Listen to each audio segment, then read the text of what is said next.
I believe that God is in the process of shaking us to wake us.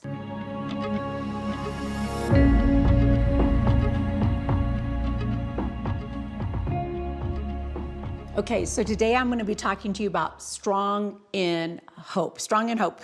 I love this verse from Zephaniah. Zephaniah 3:17 says, "The Lord your God is with you." Do you hear that? He's with you. He's with you. He's not just with you when you're at a church building. The Lord your God is with you. Then it talks about what does that look like? The mighty warrior who saves. He will take great delight in you. So he's with you, he is able, and he delights in you. In his love, he will no longer rebuke you, but will rejoice over you with singing. Another version of it says that he will quiet you with his love. Many of us feel like right now we have woke up in a nightmare. Maybe some of us think this is a health nightmare. Maybe some of us are thinking, gosh, I'm in certain areas of bondage. I'm in a sexual nightmare. Or maybe it's been a financial nightmare. Or maybe it just feels like a nightmare because you're home with your kids so much and so much one-on-one with your husband. I don't know what that feels like, but I believe that God is in the process of shaking us to wake us. So what does that look like? Well, I think it's described best in Hebrews chapter 12, verses 25 through 27. He has just gone through this long narrative comparing those that went to Mount Zion with those that go to Mount Sinai. He's talking about Old Testament. He's talking about New Testament. He's talking about how they parallel, but they're different. And this is where he lands on Hebrews 12:25. It says, "See that you do not refuse him who is speaking." So that's really exciting. See, God is speaking. He is speaking to us through our circumstances. He is speaking to us through the word. He is speaking to us through our friendships. He's speaking to us through worship music. He is speaking. It says, "For if they did not escape when they refused him who warned them on earth, much less we escape if we reject him who warns from heaven." At that time, his voice shook the earth. He's talking about Mount Sinai. But now he has promised, "Yet once more I will shake not only the earth, but also the heavens." This phrase, "yet once more," indicates the removal of things that are shaken. That is, things that have been made, in order that the things that cannot be shaken may remain. See, I believe that God is shaking to waken. I believe this shaking is a preparation for a harvest. I believe the shaking is a remaking of God's people, that he is removing those things that would be fallible, that he is removing those things that we have made as idols or that we have placed our trust in, that he is shaking to wake. Now, my husband, sometimes he sleeps really deep. And if I want to wake him, I'm going to have to shake him. I'm going to have to make physical contact with him until he says, "I'm awake." But shaking also does some other things. Shaking removes what is dead. I live here in Colorado. We have a blizzard right now. I can't even believe it because it's supposed to be springtime.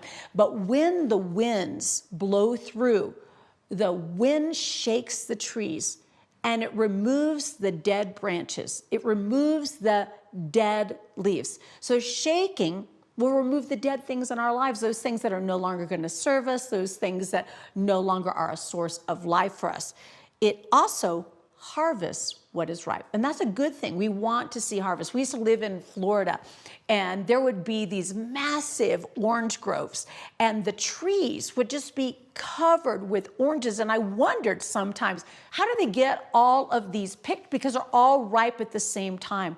And they told me that what they would do is they had these machines where they would grab the trunk of the tree and they would shake the whole tree, and everything that was ripe would fall to the ground.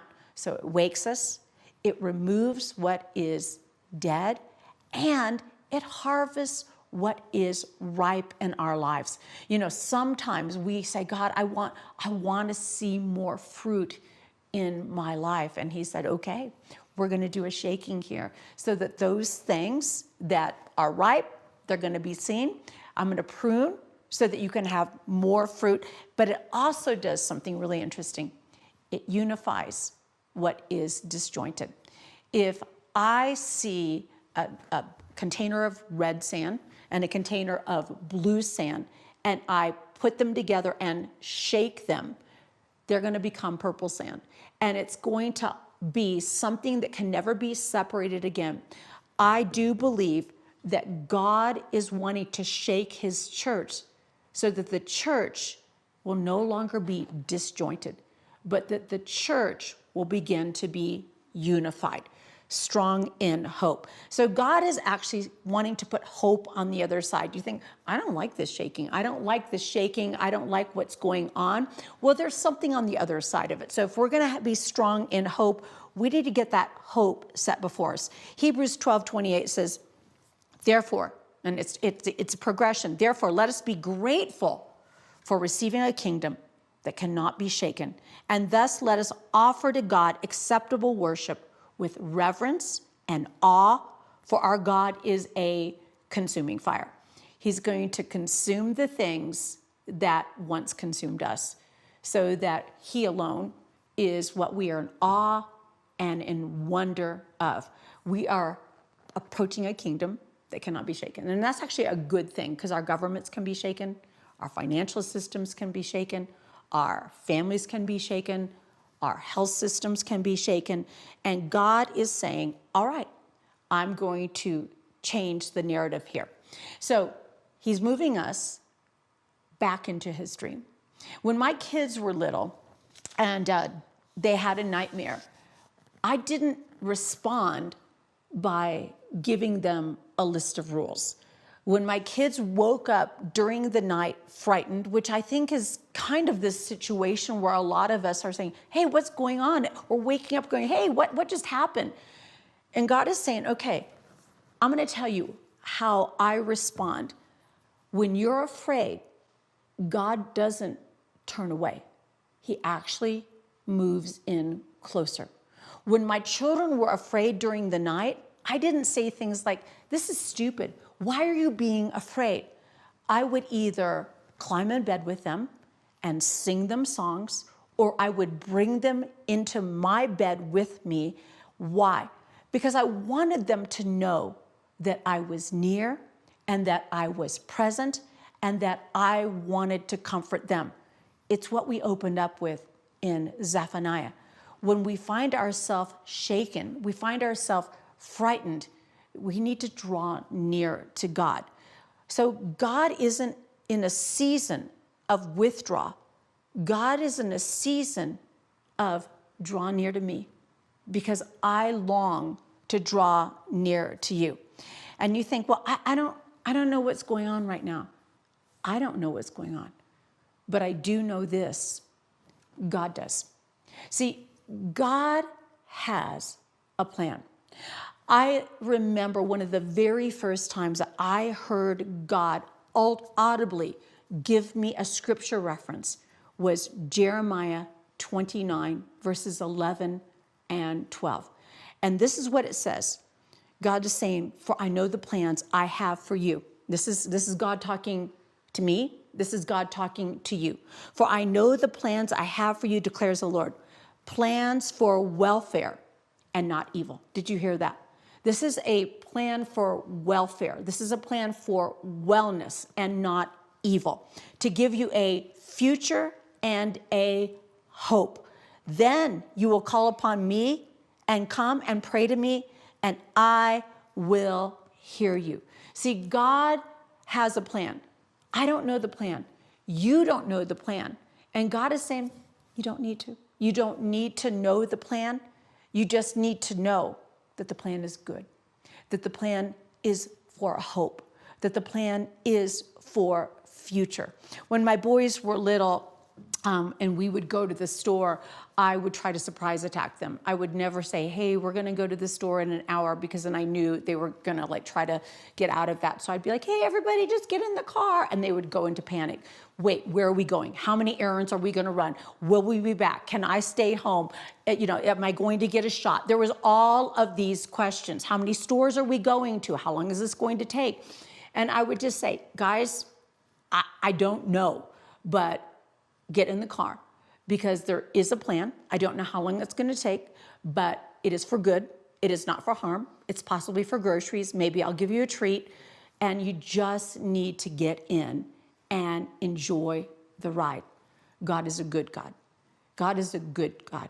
You can draw near understanding that He has a plan. And that plan is for good and not for harm. I also believe when it says it's for a hope and a future, that the plan He has so much to do with the future, with the legacy. It's not just about your life that's in the plan, but it's a plan for the lives that are passing through you, the lives you have contact with. But plans usually require a process. And I think God is in a season right now where He is taking us through a process. So I want to paint a different imagery. I don't want you just to think of a tree shaking. I don't want you to think of the God of fire. I want you to go back to the Zephaniah imagery, because I love this imagery of a father rocking his children, rocking his daughters back to sleep. He said, you're going to come out of the nightmare, and this is how I'm going to cause you to re-enter a dream. First of all, He's saying, I want you to rest in the goodness of me. I want to heal any broken places in your life. The first thing we do is we draw near. The second thing is, if we have guilt and shame, if there's something going on, we let Him just wash it. He just washes it. We lay aside our fears by addressing them in the light of His truth. God, I don't know what's going on, but I know You're good. And I know that You have a hope and a future for me. That's the truth. Then let Him rock you until this storm passes by. He wants to return you to rest and restore the dream in your heart. This is not the end of the story. This is just a new chapter. So I want to ask you to dare to dream, dare to hope, press in to worship, and know that God has a plan and He has a purpose in this shaking. And that shaking is to solidify what's already strong in your life and build something kingdom-oriented that will not be shaken in your future. Way to be strong.